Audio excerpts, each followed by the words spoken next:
It was a sunny Saturday morning in Portland. Anna woke up early, put on her running shoes, and went to the park. She liked to run in the morning. It made her feel calm and strong. She listened to music and smiled as she ran past trees and flowers. But after 30 minutes, Anna felt something strange in her knee. At first, it was just a small pain. She thought it would go away, but the pain became stronger. Every step hurts more. She stopped running and sat on a bench. She held her knee and felt worried. It was hard to walk back home. That evening, her knee still hurt. It was swollen and sore. Anna decided to go to the doctor. Her friend gave her a ride to the clinic. Anna sat in the waiting room feeling nervous. The pain in her knee was bad, but something else was worse. She didn't know how to explain her problem in English. When the doctor came in and asked, "What brings you here today?" Anna did not understand. She looked at the doctor's face, but she didn't know what to say. She pointed at her knee and said, "Pain. Here." The doctor nodded, but he asked more questions that Anna didn't understand. She felt lost and embarrassed. She wanted to say more, but the words were not there. That night, back at home, Anna sat on her bed. Her knee was wrapped with ice, but her heart felt heavy. She thought about the doctor's visit. It was scary, not because of the injury, but because she couldn't speak. She wanted to explain, but she couldn't find the words. She felt small and helpless. That moment changed her. She looked at her notebook and said out loud, "I need to learn more English." The next morning, Anna opened a clean page in her notebook. She wrote one sentence at the top. "My knee hurts." Then she added, "I have pain in my knee." She said each sentence slowly. She repeated them again and again. These simple words gave her power. She remembered what the doctor said. "What brings you here today?" She looked it up and wrote it down. Then she wrote an answer.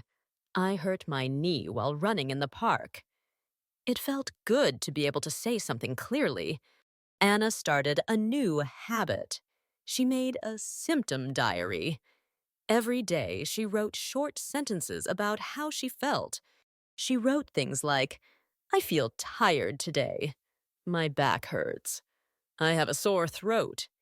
Even if she was not sick, she practiced using new words. If she didn't know a word, she searched for it. Slowly, she began to understand more. Anna also made flashcards. On one side, she drew a body part. On the other side, she wrote the name. She drew a head, a back, a stomach, a knee, and a leg.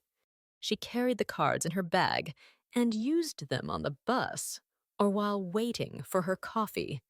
The flashcards helped her remember the words faster. Each small step made Anna feel stronger. Before, she was afraid to speak. Now, she wanted to speak. She wanted to be ready next time. She didn't want to feel confused again. Anna started to enjoy learning. She didn't worry about being perfect. She just wanted to get better each day. She knew she wouldn't learn everything in 1 week, but she also knew that one word was better than no words. A few clear words could help her explain how she felt, and that was enough. Her journey began with pain, but it also began with hope. Anna's story shows us that even difficult moments can lead to something good. She didn't give up. She turned fear into action. She turned silence into language. If you are learning English like Anna, remember, you don't need big words to speak. You just need to start. One sentence, one step. That's how real learning begins. Anna sat by the window in her small apartment in Portland. She could hear cars outside and birds singing in the trees. The light came through the window and touched her notebook on the table. Her knee still hurt a little, but it was better than before. What mattered more now was her progress in learning English. After the first visit to the doctor, Anna felt embarrassed and sad, but she also felt something stronger: hope. She knew that learning English could help her speak with doctors, ask for help, and explain how she felt. So she made a plan. Every day, she would learn a little more. Anna wanted to learn better ways to talk about pain. She already knew how to say, "My knee hurts," and "I have pain in my knee." But sometimes, pain feels different. It can be strong, soft, fast, or slow. So, Anna looked for new words to describe those feelings. She found three useful words: sharp, dull, and throbbing. Sharp pain is strong and sudden. It feels like something is poking or stabbing you. For example, when you step on something hard, you feel a sharp pain. Anna practiced saying, "I have a sharp pain in my side," and "It's a sharp pain in my back." Dull pain is not very strong, but it doesn't go away. It stays for a long time and feels heavy. Anna thought about her back after sitting for too long. She said, "I have a dull pain in my lower back." Throbbing pain is like a beat. It comes and goes like a drum. Sometimes headaches feel like this. Anna remembered the time she hit her head and felt a pulsing pain. She practiced, "I have a throbbing pain in my head." She wrote each word in her notebook. Next to the word, she drew a small picture to help her remember. The pictures helped her think of examples from her own life. Next, Anna started learning about common symptoms. She remembered the doctor asking if she had a fever. She didn't know what fever meant at the time, but now she did. A fever means your body is too hot. She wrote, "I have a fever." She also learned the word chills. Chills are when your body feels cold and you start shaking. She practiced, "I have chills." She kept going. "I have a sore throat. I have a cough. I have a runny nose." She practiced these every day. She said them out loud in front of the mirror. At first, she felt shy, but later, she felt more confident. To help herself learn, Anna started a new idea: a vocabulary wall. She put sticky notes on her kitchen wall. Each note had one word. On Monday, she wrote, "headache." On Tuesday, "cough." On Wednesday, "sore throat." Under each word, she wrote a short sentence and drew a picture. For example, under headache, she wrote, "I have a headache. My head hurts."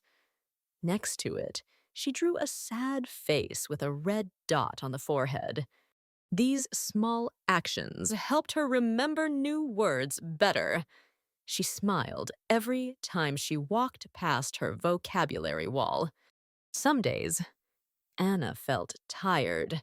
On those days, she didn't write. She just drew pictures. She called it her "draw your symptoms time." She drew herself sneezing. She drew a thermometer next to her face. Under the picture, she wrote, "I have a fever." It was fun and helped her express how she felt without using too many words. Each word, each drawing, each sentence gave Anna more confidence. She no longer felt lost. She started to believe that learning English wasn't just about grammar or long sentences. It was about using simple, clear words to talk about real things, like how you feel, what hurts, or when something started. Anna didn't worry about being perfect. She made mistakes, but she didn't stop. She knew that every small word she learned brought her closer to her goal to be understood, to feel safe, and to take care of herself. And now, with her notebook full of new words and her vocabulary wall growing every week, Anna felt something new. She was ready to speak, ready to explain, ready to move forward with confidence. It was a cool Thursday afternoon in Portland. Anna stood outside the clinic with her notebook in her bag and a small smile on her face. Her knee was feeling better, but that was not the reason she felt strong.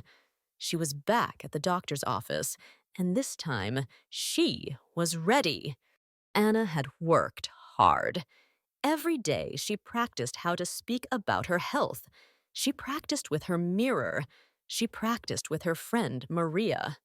She even practiced alone while washing dishes or walking to the bus stop.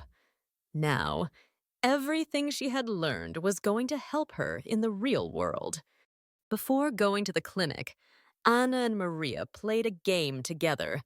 One person was the doctor, and the other was the patient. They asked and answered questions like, "What brings you here today?" And "How long have you been feeling this way?" They also practiced answers like, "I hurt my knee while running," and "It has been hurting for 1 week." They took turns and helped each other say the words slowly and clearly. Anna remembered one question the doctor asked last time that made her feel confused. It was, "Do you have any other symptoms?" This time, she knew how to answer. "No, just pain in my knee." Or, "Yes, I also have a cough and a sore throat." She felt ready for any question. When Anna entered the doctor's room, she was not nervous. She listened carefully when the doctor spoke. When he said, "Let me check out your knee," she nodded and showed him where it hurt. When he asked, "Have you been feeling dizzy or sick to your stomach?" she calmly answered, "No, I haven't." Her voice was soft but clear. She also understood the small phrases the doctor used, phrases she had studied before. When he said, "You might be coming down with a cold," she knew it meant she could be getting sick. When he asked, "Have you thrown up?" or "Did you pass out?" she understood both questions and replied, "No, I didn't." Anna felt proud. For the first time, she didn't feel lost in the doctor's office. She felt in control. Later, the doctor gave her new medicine and said, "Take 1 pill twice a day before meals." Anna repeated it to herself, just to be sure. Then she asked, "Can I take this with over-the-counter cough syrup?" The doctor smiled and said yes. Anna had learned the meaning of over the counter last week. It meant medicine you can buy without a prescription. That evening, back at home, Anna opened her notebook. She added a new section called Medicine Instructions. She wrote, "Take 1 pill before breakfast and 1 before dinner." She drew small pictures, a sun for morning and a plate for food. This helped her remember. She also started something new at the community center near her home in Portland.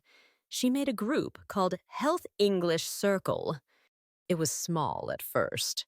Just Anna, Maria, and 3 more friends who were learning English too.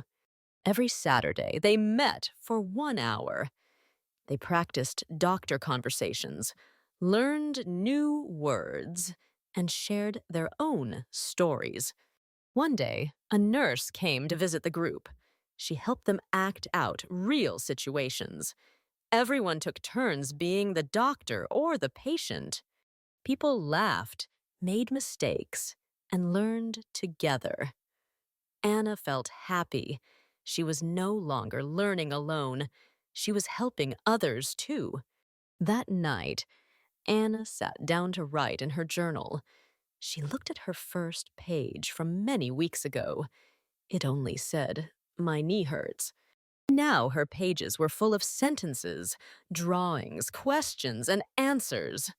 She smiled and wrote, "Today I spoke with my doctor and understood everything.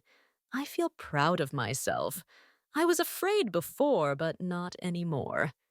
Anna learned something important. English is not just about words. It is about using your voice. Even if you speak slowly, even if you make mistakes, you are strong when you try. Her journey started with pain, but it brought her confidence, friends, and a new voice. If you are like Anna, learning English step by step, remember this: you don't need to be perfect. You just need to start. You can do it, one word at a time. Anna's story began with pain. One simple run in the park changed everything. She hurt her knee, went to the doctor, and realized she couldn't explain what was wrong. She felt lost. She felt, but instead of giving up, she made a decision. She decided to learn English, not to pass a test, but to live better, to feel safe, and to speak up when it mattered. Step by step, Anna learned how to talk about pain. She learned to say, "My knee hurts." She learned the difference between sharp pain and dull pain. She learned how to say, "I have a sore throat. I have chills." And "I have a fever." Each word helped her feel stronger. Each sentence gave her more control. Anna also found joy in small things. She made flashcards, started a vocabulary wall, and drew her symptoms. She turned learning into a habit. She didn't rush. She didn't try to be perfect. She just kept going, slowly, clearly, and with heart. One day, she returned to the doctor. This time, she could answer all the questions. She understood the instructions. She even asked smart questions herself. She didn't feel afraid. She felt proud. Later, she helped others. She started a group called the Health English Circle in her neighborhood in Portland. She shared her story and encouraged others to speak English, even if they were scared. She became a guide, a helper, and a friend. Anna's story teaches us something important. You don't need to speak fast. You don't need to know big words. You just need to start. And when you speak, even a little, you grow. You become stronger. You find your voice. What can we learn from Anna? Life is not always easy. Sometimes we feel pain. Sometimes we don't know what to say. But we can always learn. We can always try. Just like Anna, you can use simple English to talk about your body, your health, and your needs. And every time you try, you improve. If you listened to this whole story, congratulations! You have just practiced your English listening and understanding in a real meaningful way. You should be proud of yourself. Now, here's a quick question to test your understanding. What does "I have chills" mean? A. I feel very hot. B. I feel very cold and I am shaking. Comment your answer below, A or B. We love seeing your answers, and it helps more people learn together with you. If you enjoyed this story and want more content like this, please subscribe to our channel. It really helps us continue this work and bring you more free English lessons. If you believe in what we're doing, and if you'd like to support us, please consider donating.